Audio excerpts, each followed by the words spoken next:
My mother called at 7:12 a.m. Just as my key fob beeped open the wrought iron gate to Meridian Peaks Estates. "You're cut off," she said, her voice dripping that same syrupy finality she used when she chaired the annual HOA Gala. Last night, Karen Victoria Lyle's acrylic nails had left a violent crescent of bruises on my wrist, now hidden under the crisp cuff of my white blouse. She didn't know I'd already made the first cut, not her monthly allowance, but the lifeblood of her little fiefdom, severed by a single clause I had buried in the evergreen portal bylaws 2 years earlier. My name is Mara Quinn. I'm 32, and until this morning, I was just another compliant homeowner in the eyes of the Meridian Peaks Homeowners Association. The neighborhood looked postcard perfect under the bright September sun. Identical cream stucco houses, lawns mowed to the exact 2.75-inch blade height mandated by Article 4.2, American flags fluttering at the precise 45-degree angle Karen had decreed last summer. But beneath the Instagram filter glow, the place ran on fear. Karen's fear. Fear that someone might plant the wrong shade of hydrangea, hang the wrong Christmas lights, or, God forbid, park a work van in their own driveway for more than 4 hours. I had helped build the digital cage that made her reign possible. 2 years ago, when the board begged for a modern solution, I'd coded the Evergreen Portal, an app that scanned drone footage, read license plates, measured grass with satellite precision, and auto-issued fines straight to your bank account. They'd clapped, call me a genius, and never read the footnotes. That was their first mistake.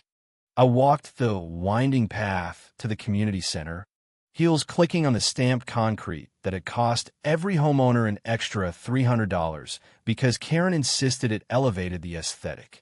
My phone buzzed again, Mom. I let it ring. The bruise on my wrist throbbed in time with the vibration. Last night's scene replayed in perfect HD behind my eyes. Karen cornering me in the clubhouse after the emergency lawn compliance meeting. Her voice honey-sweet for the cameras, but venomous up close.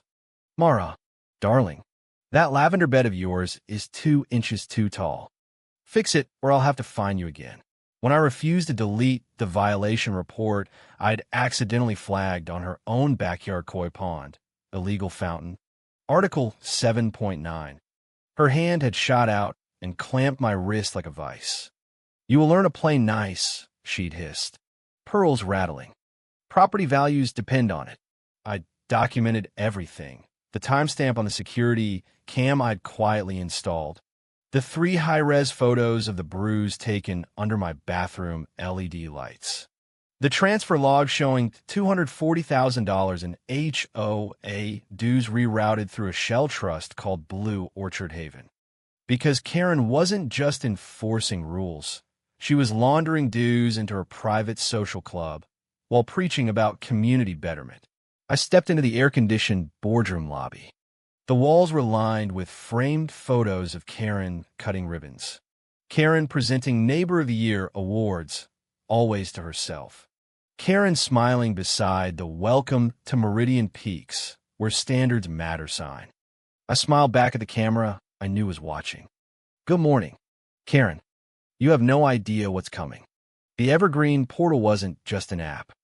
It was my Trojan horse. Section 14D of the user agreement, buried under system integrity protocols, stated that upon verified executive ethics breach, misappropriation of funds, coercive practices, you name it, the entire system would enter fog mode. Fines frozen, violation cameras offline, automated alerts blasting evidence to every single homeowner's phone. And best of all, the board would be legally forced to open an independent audit or risk losing the app entirely, because I had quietly transferred ownership of the Evergreen Portal to the Guardian Finch Resident Benefit Fund the night before. A fund whose charter explicitly barred Karen or any of her cronies from ever touching it. My mother's voice echoed in my head. "Victor, sorry. Karen keeps this neighborhood respectable." Respectable. The word tasted like cheap Chardonnay. Our family wasn't blood anymore. It was a brand. Mom had married into Karen's inner circle years ago, trading her own dignity for invitations to the private wine tastings funded by everyone else's dues. I had played the good daughter, the quiet coder, the one who smiled and paid her fines on time. But every ridiculous citation I'd received, $154 excessive garden color, $75 for mailbox flag orientation deviation, had been another data point in my ledger. I opened the secure data room I named June Lily, my mother's favorite flower. A private joke only I would appreciate. Inside, raw transaction logs, watermarked PDFs of the Blue Orchard Haven Trust, with Karen's digital fingerprint baked into every page. And the incorporation papers showing the sole beneficiary was actually the Ravenford Social Circle, Karen's invitation-only cocktail and yacht club. Any attempt to screenshot or forward those files would instantly embed a visible QR code revealing the exact time, device, and IP of the thief. I had sent Karen her personal link at 8:15 a.m. with the subject line, Urgent Prep for 10 a.m. Board session. She had taken the bait. Export logged at 8:21 a.m. from her iPad. The marked bill was in her purse. At 8:39 a.m., an anonymous email landed in the inbox of Marcus Thorne, the local reporter who loved nothing more than HOA scandals. Attached, Karen's own watermarked PDF, complete with the tiny typo I'd inserted on page 12 that screamed document tampering to any auditor. The trap was set. I sipped my coffee in the lobby, watching the digital clock tick toward 10. Around me, other residents scroll their phones, blissfully unaware that in exactly 90 minutes, their monthly fines would vanish. Their backyard cameras would go dark, and the queen who had terrorized them for years would be dragged into the light, kicking and screaming in her pastel suit. The first tremor hit at 8:41 when my phone buzzed. David Weber, the HOA's nervous treasurer. Mara, I'm looking at the bylaws again, that Section 14D thing. Is it enforceable? I let the silence stretch just long enough to hear him sweat. Today will be a very good day to read your contracts carefully. David, click. I walked toward the boardroom doors, the faint bruise on my wrist hidden but burning like a brand. Karen thought she had cut me off. She had no idea I had already cut the cord that kept her little empire breathing. The neighborhood was about to wake up to a very different Meridian Peaks, one without its self-appointed tyrant. And I was the one holding the remote. The boardroom smelled of fresh coffee and fear. 12 homeowners sat around the long mahogany table that Karen had insisted on importing from Italy for the right tone. She swept in at 9:55 wearing her signature cream Chanel suit, pearls gleaming like tiny trophies of every fine she'd ever collected. Her smile was the kind realtors use when they're about to overcharge you. Good morning, everyone. Let's keep this quick. Property values wait for no one. I took my usual seat at the far end, the one reserved for technical support. My tablet already had the presentation queued. The first slide was innocent enough, a simple flowchart of last month's community improvement expenditures. Blue arrow from HOA dues account to Blue Orchard Haven Trust. Then another arrow straight into the Ravenford Social Circle's private bank. Beside it, a high-res photo of Karen toasting with her club friends at a yacht party, captioned, "Funded by your quarterly assessments." Karen's laugh tinkled like breaking glass. Mara, darling, this is hardly the time for jokes.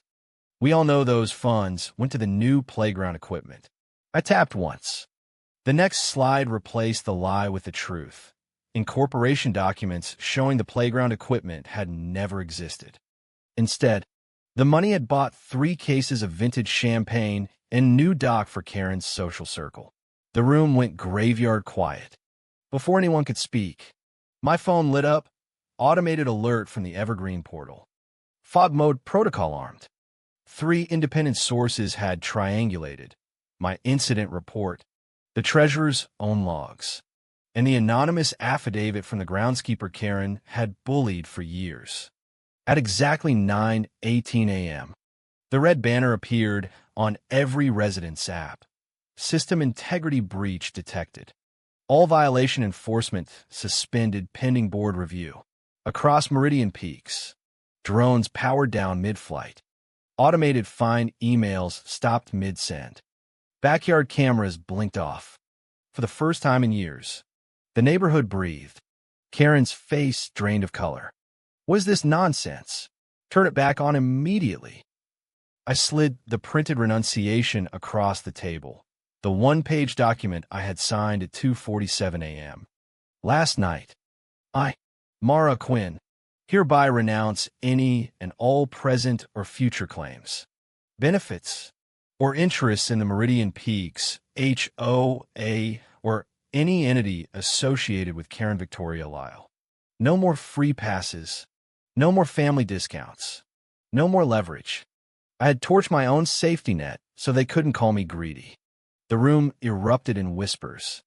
Eleanor Vance, the only independent board member with a spine, leaned forward. Karen, the bylaws are clear. Section 14D requires immediate suspension of any officer involved in an ethics breach until a forensic audit is complete.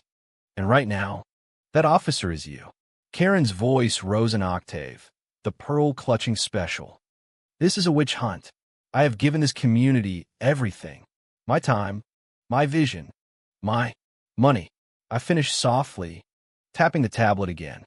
The screen filled with her own watermarked PDF, the one she had exported from the June Lily data room.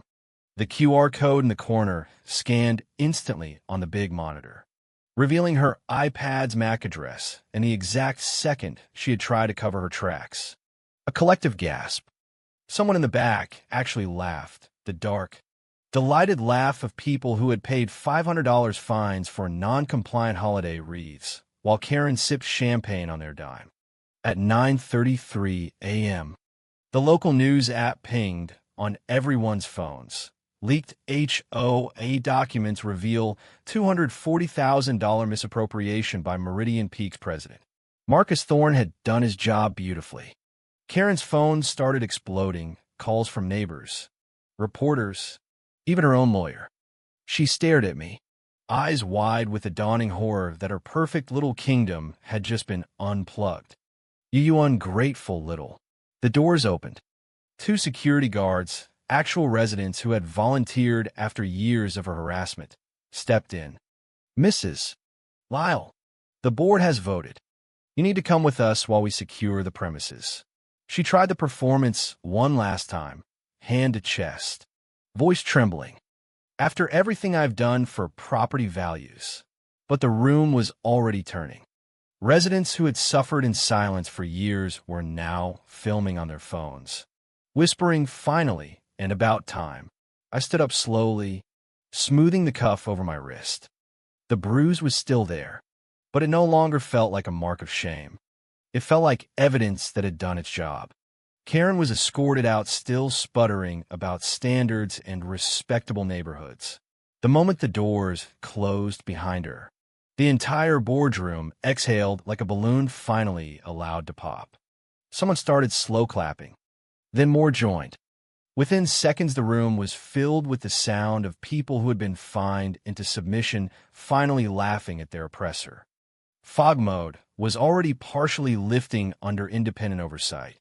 But Karen's access was permanently revoked. The evergreen portal, now owned by the residents, would never again be weaponized by a single tyrant. I walked out into the sunshine. My phone buzzed one last time, my mother. I silenced it without reading the message. She had chosen her side years ago. The neighborhood looked exactly the same.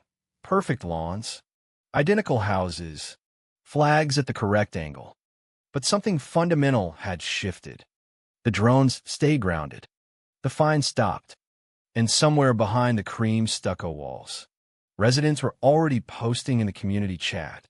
Did you hear? Karen's gone. Mara actually did it. I smiled at the sky. For the first time in years, Meridian Peaks felt like a neighborhood instead of a prison with good curb appeal. The rest of the morning unfolded like a perfectly scripted comedy of the absurd. By 10:41 a.m., the automated safeguard I had coded years ago fired its final shot.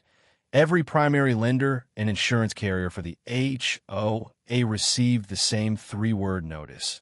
Changing controls, safeguards active. Within minutes, the community's credit line for future projects froze. Karen's carefully cultivated image as the benevolent neighborhood matriarch was now collateral damage. I stood on my own front porch, lavender beds still 2 inches too tall according to yesterday's citation, and watched the show. Residents spilled out of houses, phones in hand, trading screenshots and laughing in that giddy, slightly hysterical way people do when they realize the bully has been dethroned. Mrs. Patel from 2 doors down, who had paid $1,200 in fines over the last 3 years for culturally inappropriate holiday decorations, actually hugged me. "I thought it would never end," she whispered. "You gave us our backyard back." Karen's house, technically still hers until the audit finished, had its curtains drawn. Inside, I imagined her pacing in those same pearls, screaming at lawyers who could no longer fix this with a strongly worded letter. The irony tasted sweeter than any of her overpriced wine. She had spent years lecturing us about maintaining standards while quietly siphoning our dues into her private playground. Now the standards had turned on their creator. At noon, the official board email went out under Eleanor Vance's name, effective immediately. All pending fines are canceled. The Evergreen portal will operate under resident-elected oversight only. A full forensic audit of the last 5 years' finances has been initiated. The attached spreadsheet showed exactly where the $240,000 had gone: champagne, yacht club memberships, a new pool deck for the social circle. The comment section of the community app exploded with fire emojis and gifs of cartoon villains falling into traps. I sat on my porch swing, the same one Karen had once cited for non-approved color palette, and finally opened the contingency folder on my phone. The bruised photos were still there, time-stamped and encrypted. I no longer needed them for leverage, but I kept them anyway, a quiet reminder that even the smallest mark could topple an empire when paired with the right clause. My mother called again at 12:17. This time I answered. Her voice was raw. "Mara, what have you done?" "Karen is devastated. The gala is ruined. Our reputation." I cut her off with the same calm I had used in the boardroom. "I already cut you first. Mom, the cord was severed the moment you chose her standards over your own daughter's safety." I hung up before she could launch into the usual script about appearances and property values. The afternoon brought the real satisfaction. Neighbors started showing up at my door, not with complaints, but with gifts. Homemade cookies from a woman whose bird feeder had been deemed too rustic. A bottle of wine from a guy who had been fined for parking his truck in his own driveway while moving. One elderly resident, Mr. Alvarez, pressed a thank you card into my hand. I haven't flown my flag on the 4th of July in 6 years because she said the angle was wrong. Today I raised it straight up. "Thank you." By evening, the local news had picked up the story. Marcus Thorne's article ran with a headline, "HOA President's $240,000 charity exposed. Residents rejoice as enforcement app goes dark." The comments were a masterclass in dark humor. Finally, I can park my car in my garage without a $200 ticket. Karen's pool parties are canceled. Hope the koi pond files its own complaint. I watched the sunset from my backyard, the lavender glowing soft purple in the golden light. The bruise on my wrist had already started to fade to yellow. Soon it would be gone entirely. But the memory would stay, not as pain, but as proof that patience and precision could outmaneuver any bully who hid behind bylaws. Karen's reign had lasted 7 years. Mine lasted one perfectly executed morning, and the neighborhood would never be the same. The days that followed felt like waking up from a long, ridiculous fever dream. The Evergreen portal, now under resident control, became something it was always meant to be: a tool for actual community benefit instead of petty tyranny. The first order of business was a new vote. All automated cameras were permanently disabled unless 2/3 of the neighborhood approved a specific issue. The drone fleet was grounded and sold on eBay. Proceeds went straight into the Guardian Finch Fund for things residents actually wanted: better playgrounds, a community garden, scholarships for kids who couldn't afford college because their parents had been fined into poverty. Karen's name disappeared from every plaque, every gala program, every thank you sign. The board voted unanimously to rename the annual event the Meridian Peaks Resident Appreciation Night. No more queen waving from a float. Just neighbors sharing potluck and stories of how they had survived the Karen era. I received exactly one more communication from her, a certified letter delivered by a very nervous process server. It was a cease and desist demanding I remove all defamatory content and restore her good name. I forwarded it to Eleanor with a single note: file under Exhibit Continued Delusion. The board's lawyer responded with a copy of the audit findings. Karen's signature on every questionable transfer. Game over. The most delicious moment came 2 weeks later when the Ravenford Social Circle quietly revoked her membership. Apparently, even yacht club snobs draw the line at being publicly linked to embezzlement. Karen tried one last power play, showing up at the community center in full victim mode, pearls and tears on full display. I only ever wanted what was best for property values. The room laughed. Not cruelly, just the relieved, cathartic laughter of people who had finally been allowed to speak. Mr. Alvarez stood up and said, "The only thing that ever hurt property values was your fines." Karen. The applause was thunderous. She left with her head down for the first time in 7 years. I never saw her again after that. Rumors said she put her house on the market and moved to a neighborhood with less strict covenants. The irony wrote itself. As for me, I finally planted the rest of my lavender without checking the bylaws. I raised my flag on the 4th of July, straight up, no angle police. I parked my car wherever I damn well pleased. And every time I walked past the Welcome to Meridian Peaks sign, I smiled at the subtle change someone had made with a Sharpie. The word standards had been crossed out and replaced with sanity. The bruise on my wrist healed completely. But the lesson never faded. Power that hides behind polite rules and pearl necklaces is still power, and the best way to defeat it is to use its own rulebook against it. I had done exactly that. The neighborhood thrived. Real conversations happened on porches instead of passive-aggressive group chats. Kids played in yards without fear citations. And somewhere in the cloud, the evergreen portal hummed along under resident oversight, a quiet guardian instead of a tyrant's whip. I sat on my porch one golden evening, watching the sun set over lawns that were finally allowed to be imperfect. A neighbor waved. I waved back. For the first time since I'd moved in, Meridian Peaks felt like home. And Karen? She became the cautionary tale whispered at every new homeowner orientation. Whatever you do, don't become the next Karen. The empire had fallen. The residents had risen. And I, quiet, patient, underestimated Mara Quinn, had been the one to flip the switch. The final chapter wrote itself in the quietest, most satisfying way possible. 3 months after the board meeting, the full forensic audit concluded. Karen was ordered to repay $187,000 in misappropriated funds plus interest. She tried to negotiate, of course, citing her years of service and emotional distress. The judge laughed. Literally. The courtroom transcript later circulated in the community chat with the caption, "Even the judge couldn't keep a straight face." I never attended the hearing. I didn't need to. The system I had built handled the rest. The Guardian Finch Fund received its first dividend from the Evergreen portal licensing fees, money that now paid for summer camps and emergency home repairs for residents who had once been fined into financial ruin. My mother sent one final text. You destroyed everything we built. I replied with a single screenshot, the renunciation document, and blocked her number. Some cords are better cut forever. Life in Meridian Peaks settled into a new rhythm.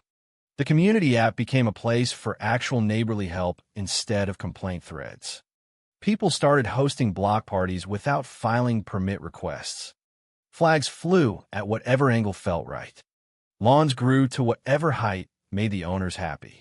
And every time a new resident asked about the old regime, someone would point to my house and say, "Ask Mara. She's the reason we're free." I never sought the spotlight. I didn't need it. The satisfaction came from watching Mrs. Patel finally hang her Diwali lights without a fine, from seeing Mr. Alvarez raise Old Glory on Memorial Day with tears in his eyes, from a simple knowledge that no one would ever again be grabbed by the wrist and told to learn to play nice for the sake of property values. One crisp autumn morning, I walked the same path I had taken the day. Everything changed. The community center looked exactly the same. Cream stucco, Italian mahogany table. Frame photos now updated with new faces. But the brass plate that once read President Karen V. Lyle, servant leader, had been replaced with a simple wooden sign. Meridian Peaks, managed by residents.